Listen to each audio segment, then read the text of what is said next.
Good afternoon, Jim. Good afternoon. It is my pleasure to have Jim Kibble from the Ontario Estate Consulting Solutions, Inc. As part of our information session, we thought Jim would be an apt subject matter expert when it comes to estate planning advice. And we are very fortunate to have him here. And I'm also joined by John Bibris, who is the Director of Sales and Operations from Home Care Assistance. So welcome, Jim. Well, thank you. So Jim, let's get on to it. And what I want to ask you, start off by asking you, can you give an idea of about your background and what do you do professionally? Sure. Well, I'm a chartered accountant by training, and I have professional designations in estate planning, both Canadian and international. I'm probably one of the only accountants your listeners might have met who doesn't do any financial statements, tax returns, been there, done that, not doing that anymore. I specialize only in estate planning. So I help people who want to talk about building a proper estate plan before they go off and engage a lawyer to create the documents that come from it. So I've been doing this 5 years now. I have a background in financial services and estate planning going back several decades, but I incorporated my own firm 5 years ago and just wanted to focus going forward on fee-for-service estate planning. So that's my niche. That's incredible, Jim. Jim, is it common to find others that do what you do? Not really. There aren't very many Jim Kibbles around. Most people, when they talk about estate planning, they may talk somewhat about it with their quote unquote financial advisor, whoever that is. And they certainly have some knowledge, but they don't have the depth of knowledge that would be needed to actually create a detailed estate plan. And likewise, some people would go directly to a lawyer to do their estate planning, and there's nothing wrong with that either, except you do have to be careful that you pick a lawyer that's not just a lawyer, but they're a wills and estates lawyer.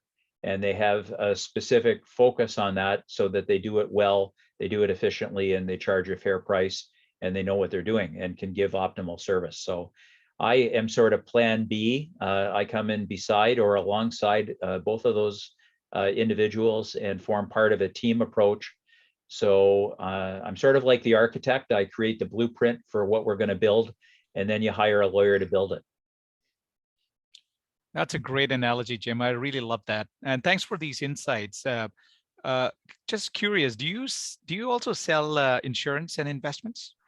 Well, once upon a time, that was part of what I did for a living. I was a partner in an insurance brokerage in Kitchener-Waterloo area, and we had a whole financial planning practice where we sold investments and mutual funds and GICs and all that kind of stuff. So I'm very familiar with that. But when I incorporated my company 5 years ago, I gave up all my licenses, so I no longer am involved in that. I don't sell any products except my time. That's great. So you're really focused on the estate planning. Yes. Yeah. Jim, if is there some way I can, is there a website I can get more information or somewhere I can visit to see, more in depth? As a matter of fact, there is. So this is it, ontarioestateconsulting.ca. And anybody that wants to check me out, and which I encourage people to do, you will find some good resources there and some background. You'll find that there's a bunch of podcasts that are there on various subjects related to estate planning, which might be very helpful. There's some resources and tools that you can download, including my pricing model and including what my engagement letter would look like. That's great, Jim. Thank you. And I've personally visited this website. I highly encourage the listeners to take a look at it. And there's a lot of useful information. I really enjoy the podcast and the blogs. So that's definitely a great resource to visit for sure. So explain to us, Jim, when you start working with a new person or a client, what does that process look like? Well, with the pandemic, it's been interesting because I have been finding my clients have been coming from all over Ontario. I'm located I work out of my home in a little town called New Hamburg, which is halfway between Kitchener and Stratford. Excuse me, but I service clients anywhere in Ontario. And a lot of my clients come because they have been to one of my workshops and they've been exposed to what it is that I do. I do an awful lot of public speaking, and awful meaning great, I hope. It's not that I love doing it. I love educating people about estate planning, and I think I do a pretty good job of it. And that's really the starting point. My intake process is the first thing that I would hope people would do is come to one of my workshops and experience that. And then as a follow-up, anybody that wants it can have an hour of my time for free to have an initial toe in the water meeting, and tell me about your story. I'll tell you what I think. I'll give you some education. I will help you try and answer questions about taxation or beneficiaries or executors or all these kinds of things that are sort of a muddled mess, and try and sort it out so that you have a good path to move forward on, whether you use my services or not. Thank you for that, Jim. Jim, somebody needing estate planning, why would they add a step by using your services instead of going directly to a lawyer?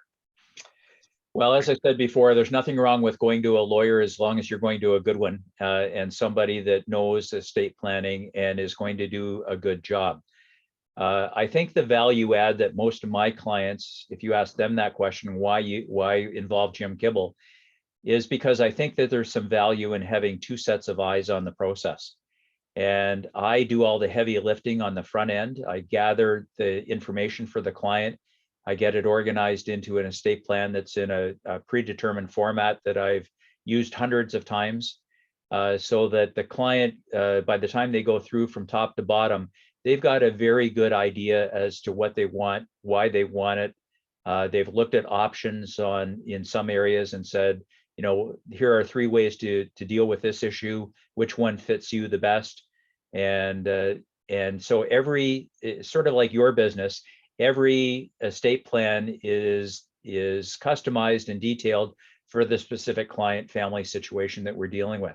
Sometimes there are corporations involved. Sometimes there's special needs children involved.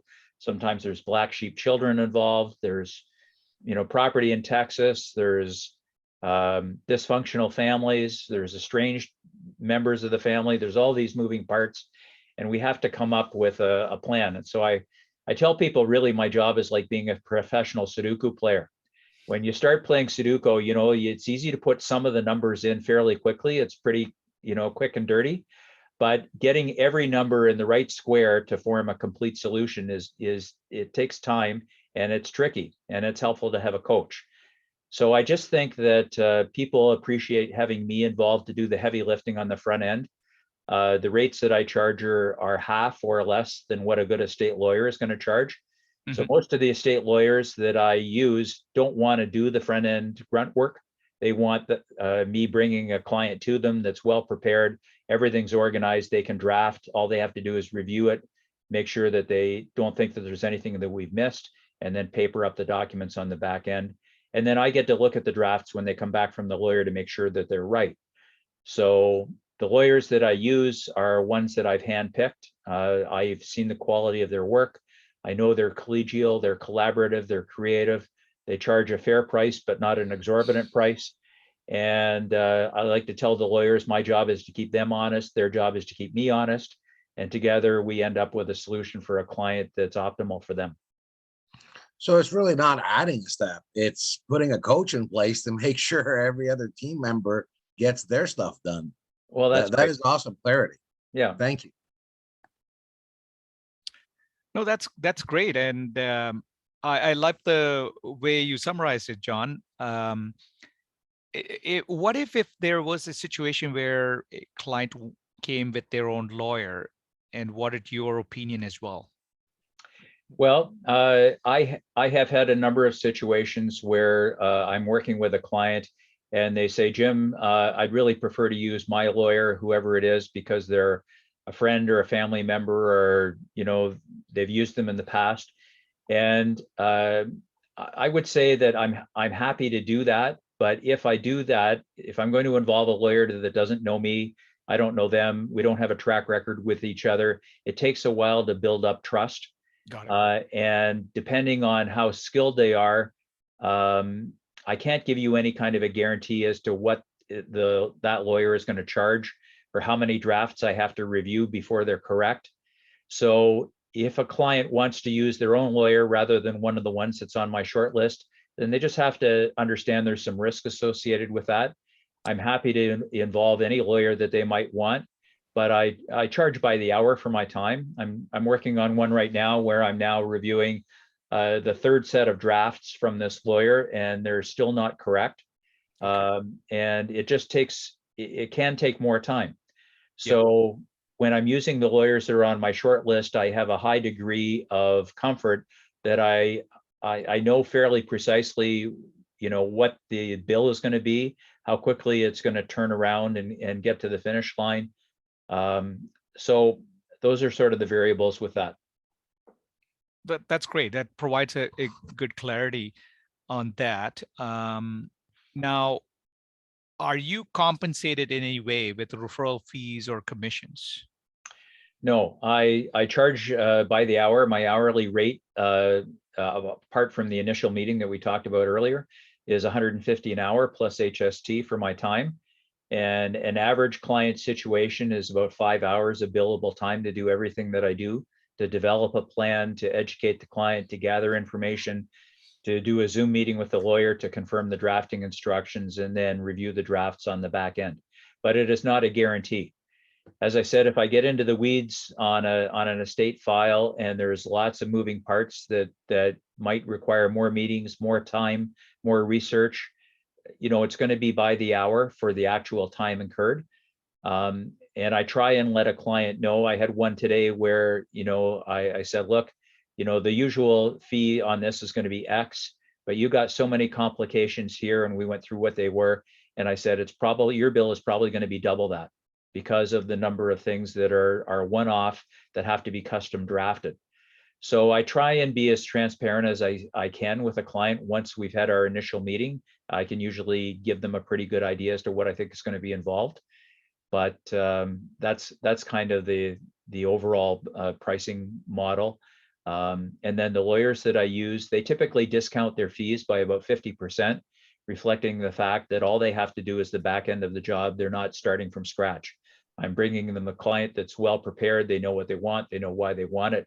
They know why they want to have two wills rather than one, and those kinds of things. So I have a pricing grid for what I hope lawyers are going to charge, and we work from there.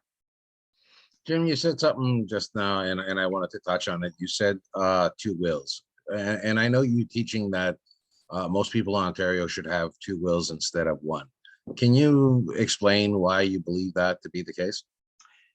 Right. Well, I'm well known for being an advocate of trying to educate people on that very thing, that I think most people will be blessed and benefited by having two wills per person rather than only one will per person. And it's all about the unique situation we have in Ontario, where the province of Ontario has a probate schedule where when the last spouse passes away and there's only one will, the province of Ontario charges a 1.5% probate tax on the fair market value of the assets that are in the estate at that time. And all it takes is a bank to come along to the executor and say, bring us a probate certificate before we're going to release these assets from the bank into your care. And it taints every other asset that's in the estate. It's all exposed and caught in the probate net.